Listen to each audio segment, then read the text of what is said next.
Hi, I'm Paul Martin Henebury of TELOS Theological Ministries and TELOS Biblical Institute. And what we're going to do in this segment for a few weeks is that we're going to look at a few questions that are commonly asked by people. Of course, there are all kinds of different questions that are asked, and maybe we'll get round to a good many of them as this series continues. But for now, we'll just deal with, say, 6, 7, 8 of them, and then move on to another subject. I do want to say this before we go on to the first question, and that is that by design, I'm not trying to get specific in my answers. I'm not trying to do anything but give kind of a general direction of a biblical response. I think that that's enough for what a lot of people are looking for. They're just looking for a trajectory to think along, and maybe a few suggestions along lines which are profitable from a Christian perspective. Later on, what I intend to do is to get a little bit more specific in those areas that I cover, both here in the Q&A, but also in other subjects that we deal with.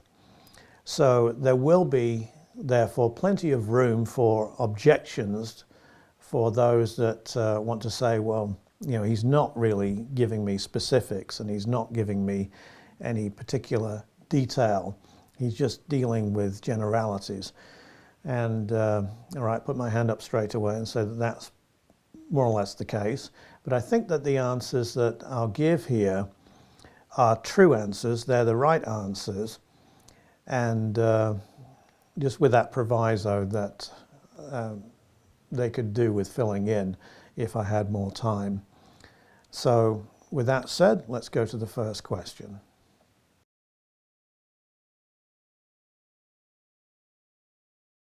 It's certainly true that the majority of intellectuals, often self-styled, in the academy, in the media, in our scientific establishments and elsewhere, will say that they don't believe Christianity because not only is it untrue, but it's just plain daft. Often they come from a naturalistic perspective when they say such things. And indeed, they come from a peculiarly westernized naturalistic and scientistic perspective. In many other parts of the world, even though they may object to Christian teaching, they would at least be open to the possibility of supernatural realm, but not so in the Western Academy. Usually in those circles, naturalism is the default position. In fact, naturalism is the truth and cannot be attacked. It can only be improved upon. So from a position like that, which of course is a biased position in favor of, I would say, an unworkable worldview, you're not going to have people that commonly entertain the claims of the Bible and the Christian faith. And yet the Bible itself gives good reasons why intellectuals and those that count themselves smart reject it. And it's not for intellectual reasons. It's very often, in fact, I would say almost always the case, for ethical reasons that they do it. Let me run through a few of these. The first of these is that, as the Bible declares, and as I think is clearly shown to be the case, we want to be independent of God. We want to be autonomous.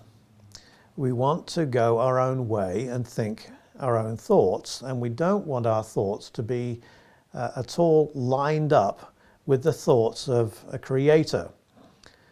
If we do admit that there's a creator, then would have to admit that our thoughts are very often not in line with his. The God of the Bible is holy, he is loving, he is truthful, and he will judge that which he deems is wicked and untruthful. Well, that puts us in a peculiar position, because often doing things our way and thinking the way that we want to think and indulging ourselves in certain things means that we put ourselves in opposition to God. That's not a good position for us to be in, because he's much bigger than us and much more capable of dealing with us than the other way around. But being intellectuals, what we try to do is to deal with God. We do it by diminishing God's claims or throwing scorn on the whole idea of God, bringing up mock philosophical arguments against him, or just believing an outlook, for example, scientism, the belief that science is the thing that provides all of the answers to life's questions, which push God into the margins. Why do intellectuals often do this?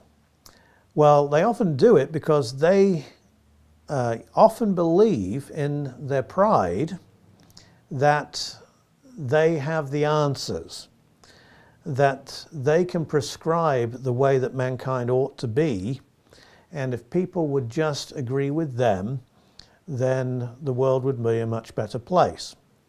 The reason the world doesn't agree with them is not because they're wrong, it's because the world is wrong, and the world needs to be made to see sense. This is often the attitude of professors in the university.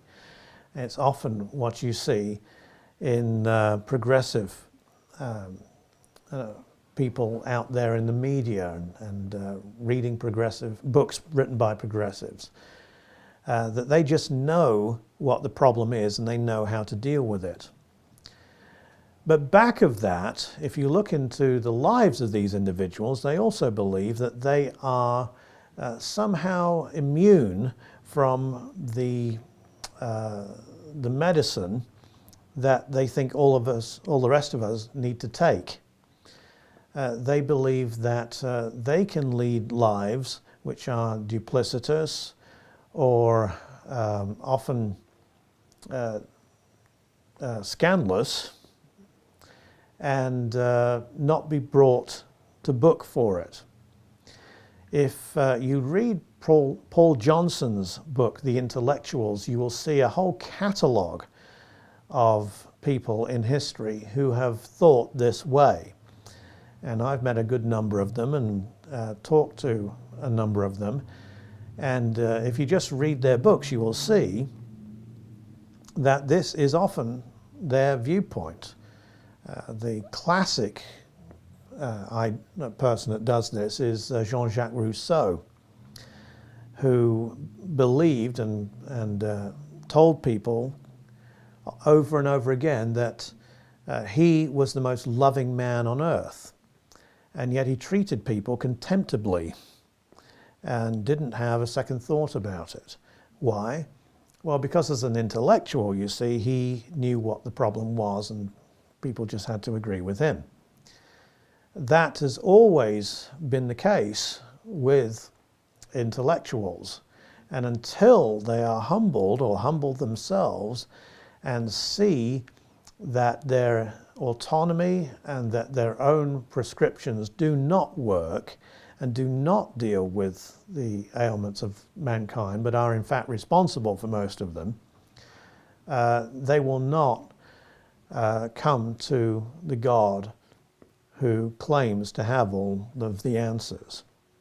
So why don't intellectuals often believe the Christian faith? Well, Paul says, not many wise, meaning wise in their own eyes, not many noble, meaning those that have everything and all of the acclaim and esteem of those around them, come to faith. And why? Well, because they really believe they're above it all. Christian faith demands that we humble ourselves. It demands that we see ourselves as the way God sees us. The gospel cuts everyone down to the same size so that everyone starts at the same level, the level being a rebel, a sinner against God, who needs God's grace, who needs God's forgiveness, and who needs to believe on Jesus Christ, the one who has been sent for them to take their punishment so that they can be forgiven righteously by a just God.